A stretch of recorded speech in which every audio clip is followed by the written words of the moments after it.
Hola a todos, ¿qué tal? Bienvenidos un día más al Muro Cómic en YouTube y hoy miércoles hablamos de rarezas. Pero en este caso no lo hacemos de un cómic, sino de un libro sobre cómic, específicamente Cómo nace un cómic de Philippe Godin. Una obra que utilizando la figura de Hergé y su principal creación, Tintín, nos hace un recorrido por cómo se crea un cómic desde su concepción, una idea en la mente del autor, hasta que llega a las tiendas ya impreso. Antes de empezar, dos puntualizaciones. La primera, ya sé que no se pronuncia Hergé, pero nunca he estudiado francés y por otro lado me resulta mucho más cómodo llamarlo como siempre lo he nombrado.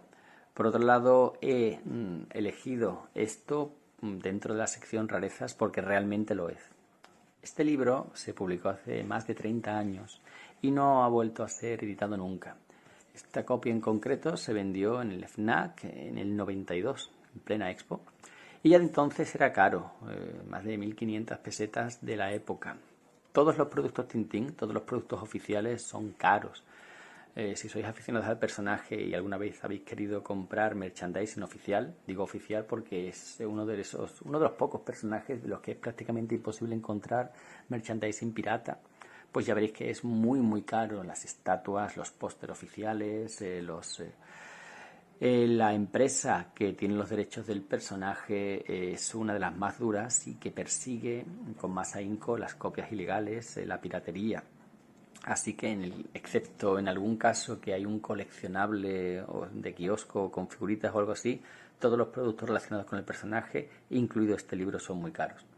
Fue publicado por Editorial Juventud, que es la que lleva toda la vida publicando en España a Tintín, y nos presenta en este formato apaisado, con un papel de buena calidad, muy buena, una de las libros más didácticos y amenos que he leído sobre la creación de cómic.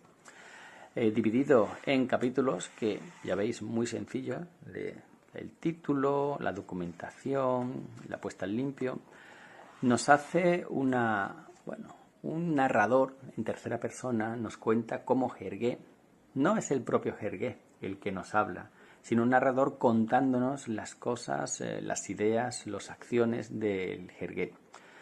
Y lo hace apoyándose en muchísima documentación, desde dibujos poco vistos hasta sketches, las palabras exactas, las citas de Hergé, de forma que por un lado queda muy ameno y por otro lado es muy completo.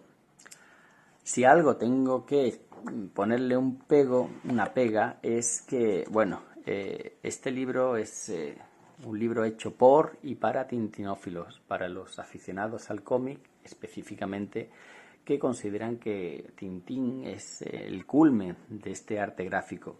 Y claro, pues te encuentras cosas como, hablando de la creación de la narrativa gráfica, de los recursos del cómic, cosas como, uno se olvida por completo de que alguien tuvo que inventar unos recursos gráficos sencillos y claros para hacer comprender cosas complicadas. Quien llevó a cabo la parte esencial de esta labor fue Hergé, el creador Tintín. Él fue quien realmente despejó el camino a todos esos creadores que hoy en día gozan de nuestra consideración. Gracias a él y sus sucesores se puede decir que en la actualidad la historieta consigue narrar cosas realmente sutiles. Bueno, aquí parece que Hergé descubrió el cómic y, sin quitarle importancia a su labor y a su lugar en el mundo de la historieta, creo que gente como Eisner o gente como Harold Foster, Tezuka, en el mundo del manga, creo que podrían discutir esas afirmaciones. Pero como digo, esto es un libro hecho por y para tintinófilos. Hay que partir de esa base.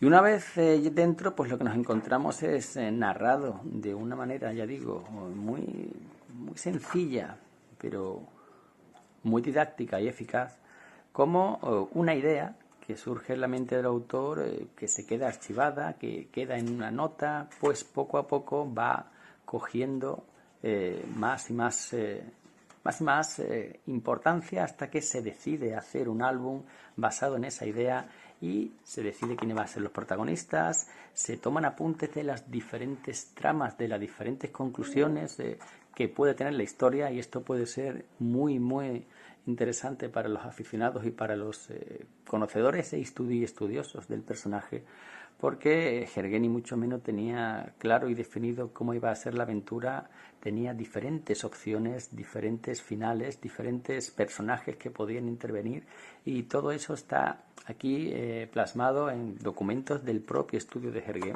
que pocas veces se han visto. Es muy interesante ver cómo una historieta que conoces desde siempre y que tiene un principio, un desarrollo y un final definido, en la mente del autor todo estuvo en el aire y se fue decidiendo por una opción y otra. Y aquí, en estas páginas, vemos sus apuntes. Una vez que la aventura queda más o menos definida, pues llega el momento de la documentación, y de nuevo es muy interesante. Esto ya lo había leído en otros sitios. En la época pre-internet, todos los autores de cómic, todos los importantes, tenían grandes archivos llenas de fotos y revistas, artículos de periódico, documentación, para poder hacer verosímil las aventuras de los personajes desde este avión. Fijaos el detallismo del mecanismo de la rueda del tren de aterrizaje hasta la cabina. También nos hablas de las diferentes funciones de Hergé y sus ayudantes, porque tuvo ayudantes y muchos, y cómo, una vez planteada la historia, decide qué hace cada uno, decide si se dibuja primero el fondo y luego Hergé los personajes, o al contrario. Todo con, ya digo, mucha documentación. Aquí vemos las páginas. Esto puede ser otra joya para los aficionados a Tintín. En este caso es el álbum de Vuelo a Sydney, y vemos cómo de un sketch pasa luego a tinta. Trabajo en equipo, como he dicho.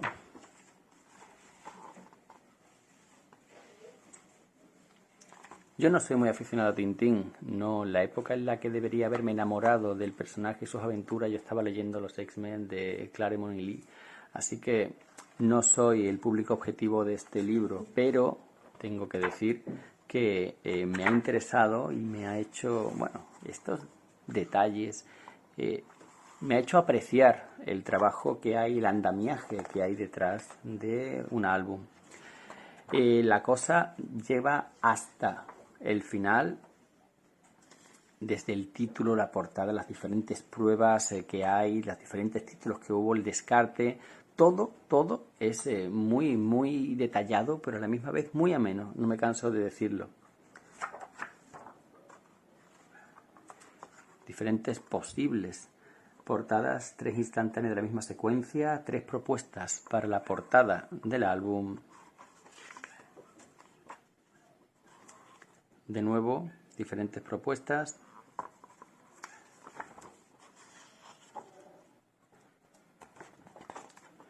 Y incluso hay un apartado para la impresión, la fabricación y la difusión de la obra.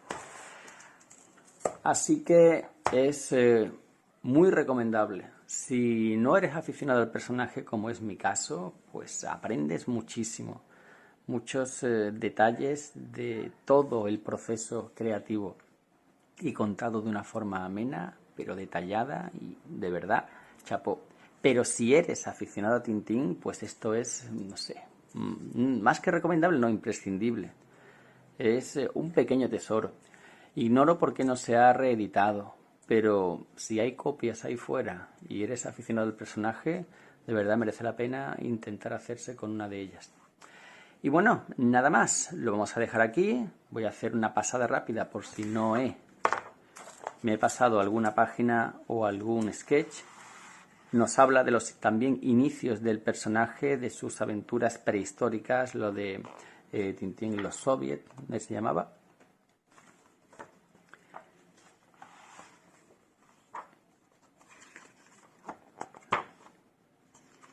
Y no sé si lo he comentado, hay muchísimas citas literales de Hergé en todas las páginas que reafirman, refuerzan las afirmaciones que el autor del libro hace sobre su persona.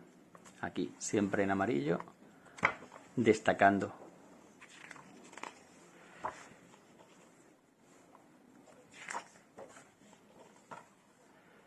Bueno, nada más, lo dejamos ya. Lo dicho, recomendable en general y para los tintinófilos imprescindible. Un saludo y hasta la próxima.